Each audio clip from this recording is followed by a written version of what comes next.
a rebel without applause, Dan the Man Johnson. A rebel without applause. But you appear to have gotten it anyway.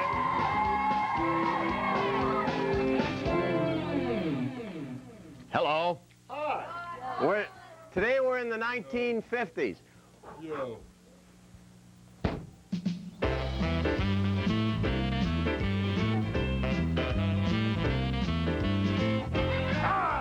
Now you will do everything you're told from here on in.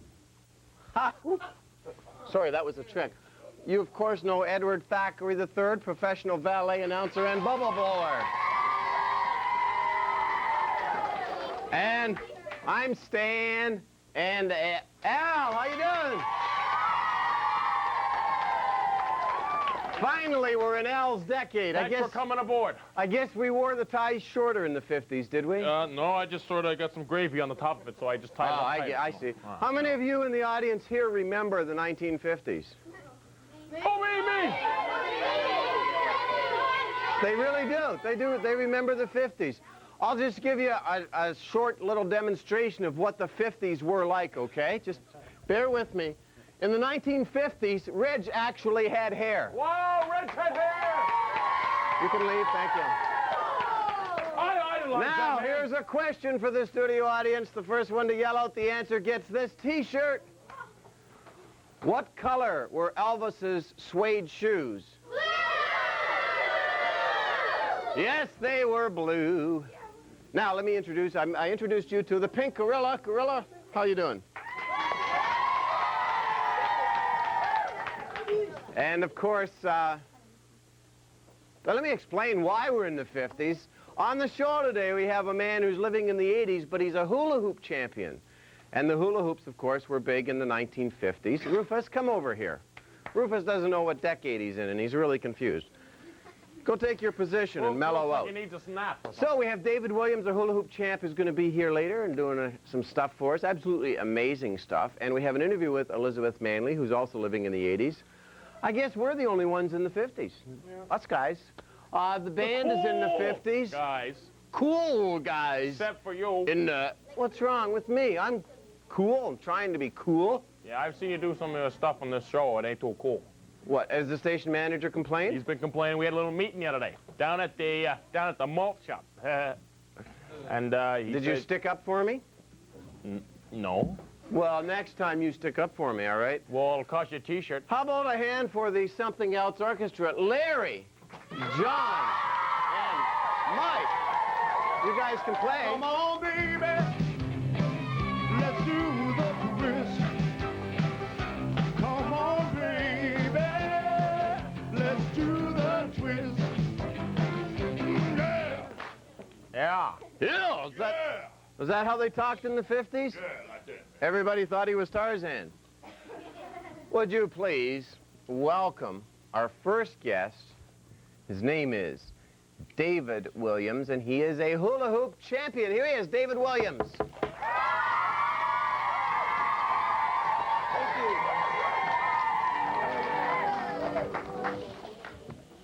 you. Everybody watch this. This is absolutely amazing. This is cool. He can do things with a hula hoop I haven't even thought of. Like spin it? Spin it, he can do that. He can do all kinds of things with the hula hoop. He can put them in a neat pile on the floor. I can do that. Okay, here he is. David, do something. Three to get ready now, go, cat, go, but don't you step on my blue suede shoes. You can do anything over my blue suede shoes.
finally found a use for Al. Okay, Al, the game's over. Thank you for coming.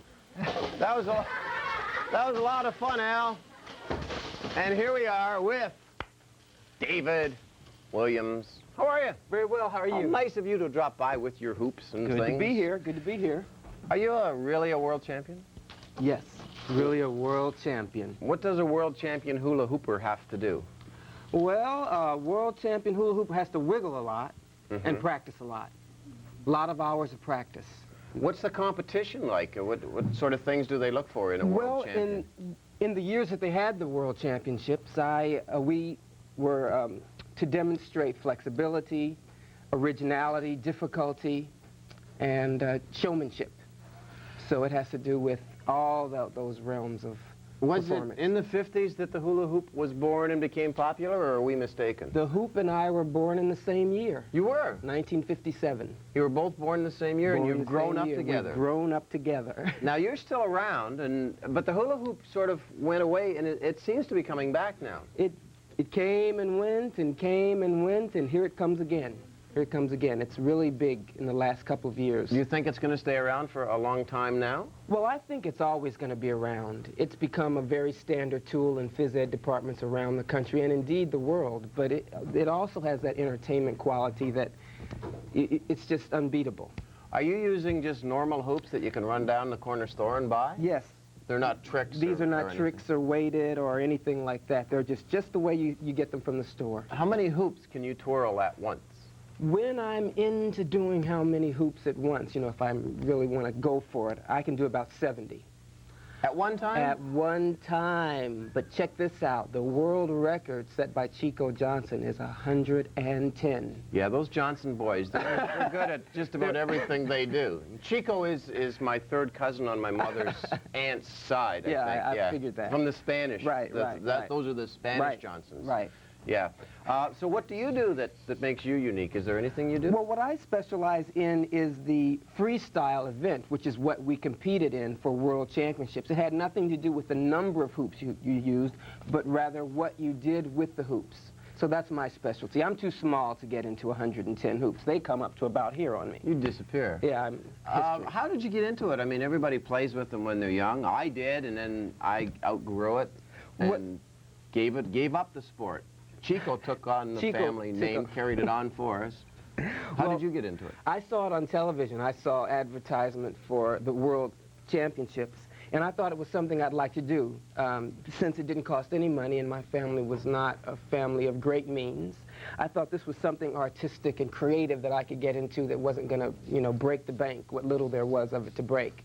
So I started when I was 10 years old, and I worked at this for few to several hours a day.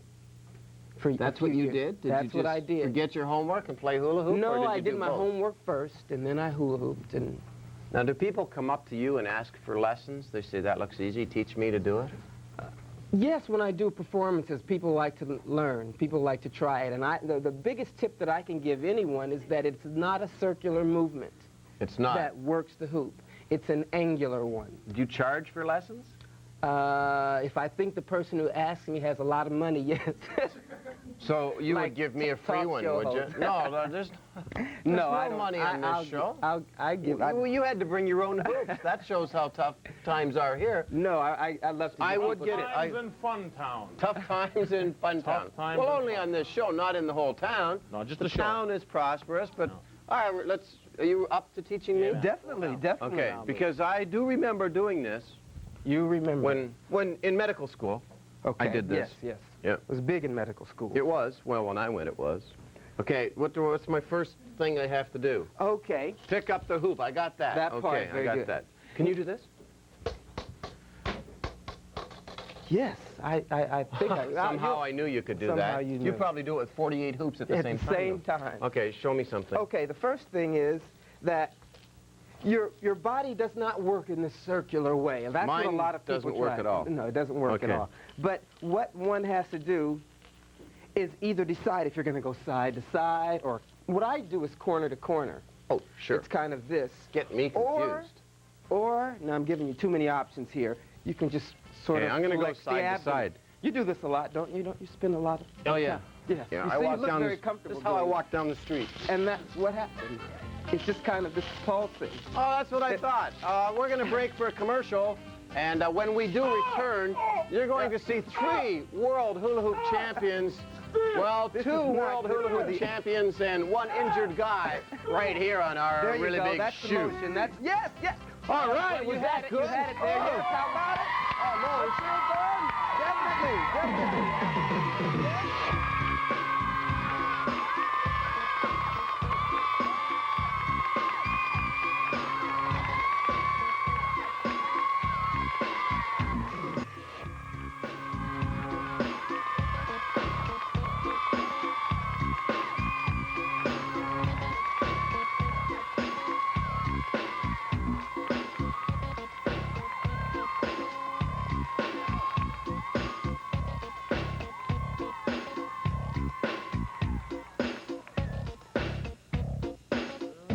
Thank you.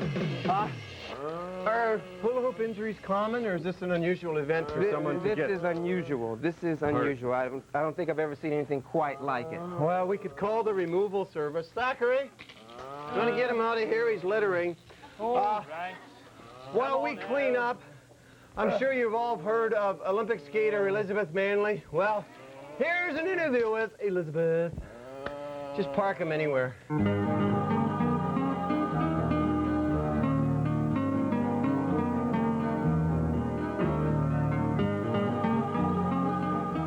Elizabeth, when you were a little girl, did you dream of being where you are right now? I started figure skating when I was about 3 years old, and it kind of became the way of life for me. And as I started improving gradually when I was about 7 or 8, this is what I wanted. I wanted to be a part of Ice Capades. I wanted to be an Olympic medalist, and this is something that I've worked for almost 20 years now. Is there a lot of pressure on kids who are good at a sport to excel? There is a lot of pressure, and there is a lot of it in figure skating. I was one of the luckier figure skaters where I didn't have that kind of pressure. They really let me progress at my own level and at my own stage, at my own pace, more or less. There has been skaters in the past that have been just thrown into a situation at a very young age and been too young to handle it. And I was very lucky they didn't do that with me, and I just paced myself, and bang, it happened. And I really felt that my best skating has only come out in the last couple of years. Do you have a favorite moment? Is it winning the Olympics? Is it getting your first time in the Ice Capades? What is it? Really, no specific favorite moment, but I mean, winning the silver medal, the Olympics, that whole evening, even if I hadn't won the silver medal, just that entire evening, having skated so well and seeing 20,000 people standing on their feet and seeing my mother in the stands crying, there'll never be a moment like that again. It's something that will forever be engraved in my mind, and I'll never be able to outdo it. Those are the moments that I remember the most.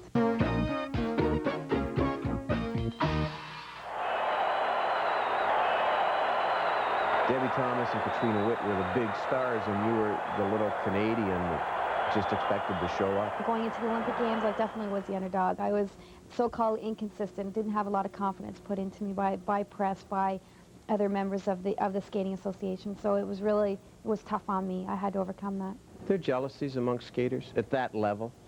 Not so much jealousy, I think it's just more competitiveness. There tends to be a little bit of jealousy, you know, they want to be just as popular as this one, and even I'm guilty of that. You know, they got so caught up in the Katarina Witt and how gorgeous and beautiful she is, and you tend to get a little bit upset because are we judging beauty or are we judging skating? And you get that little bit of, not so much jealousy, but you start wondering what's going on here. And is my triple axel or is my triple lutz, whatever I'm doing, is it not going to beat those eyelashes? And you know, you start wondering about that, and you gotta really just kind of ignore it and move on. And I think that's what you're seeing in skating with the comments in the newspapers and things like that. I think it's not so much jealousy, it's just the competitiveness. Do you like your adjectives, perky and bubbly? Do you like those adjectives to describe I do, Elizabeth? That is me. And a perfect example was when I was talking about my two programs I do in Ice Capades. My first one is serious. My second one is wild and dirty dancing. And the second one is the one that people go crazy in. And that's because that's how they know me.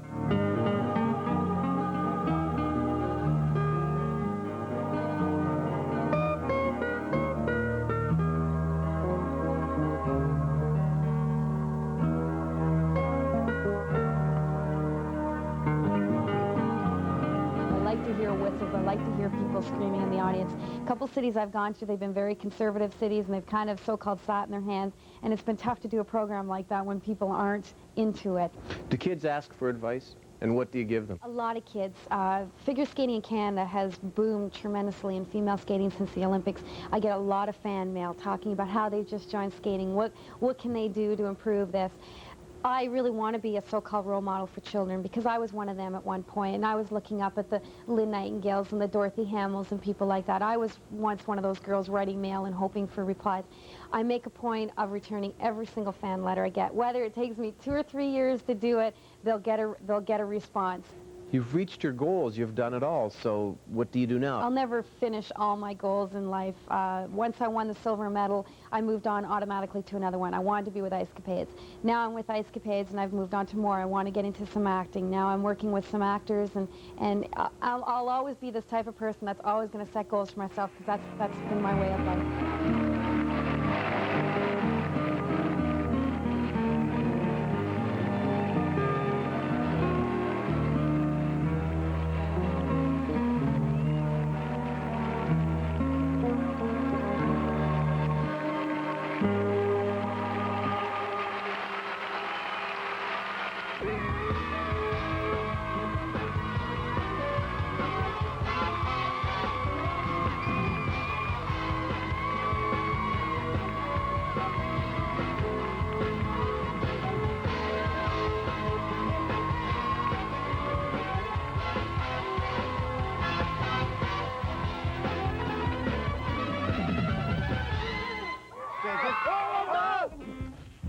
Oh, Thackeray. I think. Fumble. Oh. What are we going to do now? Straighten up. Okay, you twist that way, and I'll go. Oh, no, we're doing it backwards.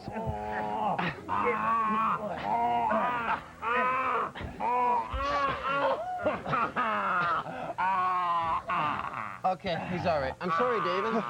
David, maybe could you sit on the edge of my desk? Certainly. I didn't know that. Friday. I've never. Al, did it go okay with the doctor, Al? I've never seen anything The doctor gave like you a this balloon? happen with a hula hoop. That was nice. I'm just trying to get you on the couch so you don't fall off. I don't like. Okay. Face the camera out. Well, we are on TV, so maybe you could sit here, David. I'm sorry that the couch no problem. has been taken. In fact, I'll sit there too. Okay. And we'll just Are you going to be okay? finish the interview here. I can't stand the groaning. Let's go down here. Mommy.